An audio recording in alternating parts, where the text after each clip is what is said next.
최근 몇 년간 부동산 가격 폭등으로 이 주택연금 상품이 주목을 받고 있는데요. 이 주택연금 상품의 실수령액은 얼마가 되는지, 그리고 2021년도에 개정되는 부분에 대해서 오늘 설명드리도록 하겠습니다.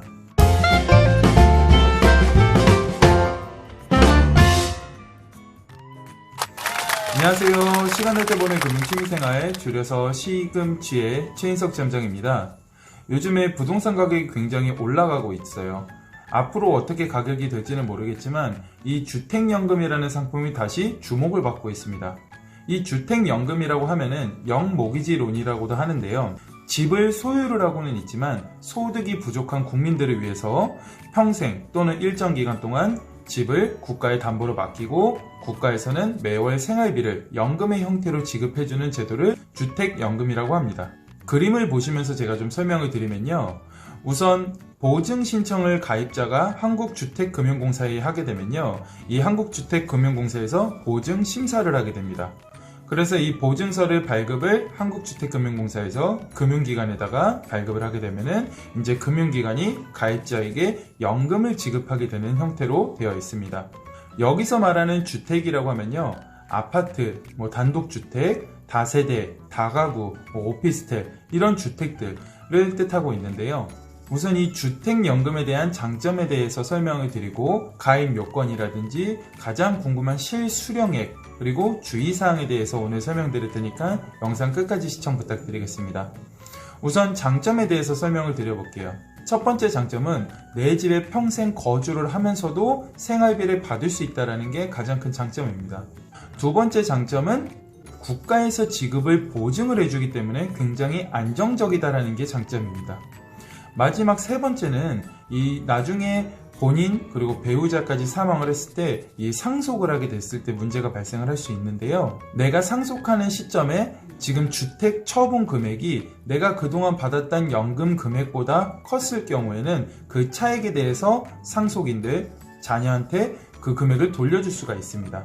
반대로 내가 주택 처분한 금액보다 연금으로 평생 받았던 금액이 더 컸을 경우에는 추가적으로 돈을 납부할 필요 없이 별도로 기관에서 돈을 다시 내라는 청구를 하지 않습니다. 그래서 내가 연금을 주택가격보다 무조건 더 많이 받을 수 있는 형태로 되어 있는 게 이 주택연금 제도입니다. 가입 요건은 점점 완화되고 있는데요. 이 가입 요건에 대해서 요약해서 설명드리면요.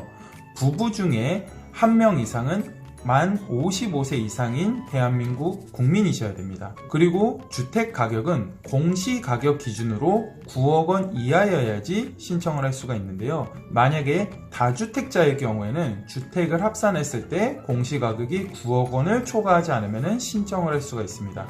그리고 이 주택자 중에서 9억 원을 초과하는 분 같은 경우에는 3년 이내에 한 주택을 처분하는 조건으로 주택연금을 신청할 수도 있다고 합니다. 여기서 중요한 거는 신청 자격은 공시가격 기준이라는 거예요. 그런데 연금을 받게 되는 월 지급액은 시가 기준으로 측정되기 때문에 신청 자격은 공시가격이라서 가격이 좀 낮게 측정이 되지만 월 지급액은 시가 기준이기 때문에 금액을 더 높이 받을 수 있다는 게 또 장점이 될 수가 있죠.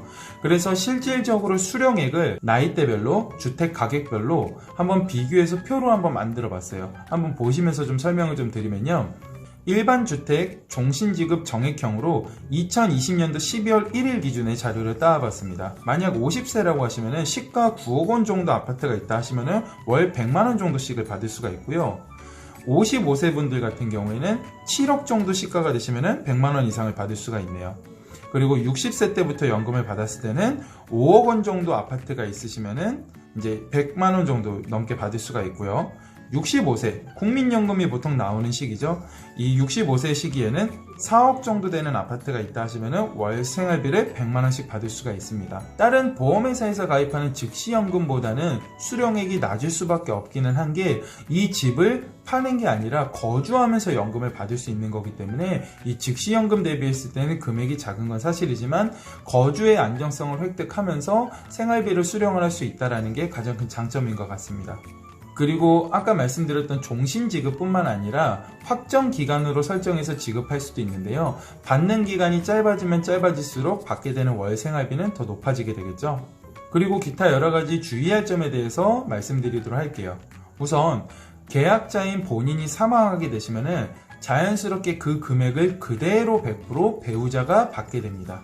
그런데 만약에 이혼을 하시거나 재혼을 했을 경우에는 배우자가 받을 수는 없다고 합니다. 그리고 주택연금을 신청하실 때 인출 금액 한도를 설정을 하시면요, 중간에 연금 받다가 필요한 시기 때 수시로 인출해서 목돈을 인출해서 쓸 수가 있다고 하는데요. 인출을 하게 되면 그만큼 그 이후에 받게 되는 월 지급액은 적어질 수가 있겠죠. 그런데 만약에 주택연금을 받다가 이 주택연금을 취소하고 싶을 때는 어떻게 해야 될까요?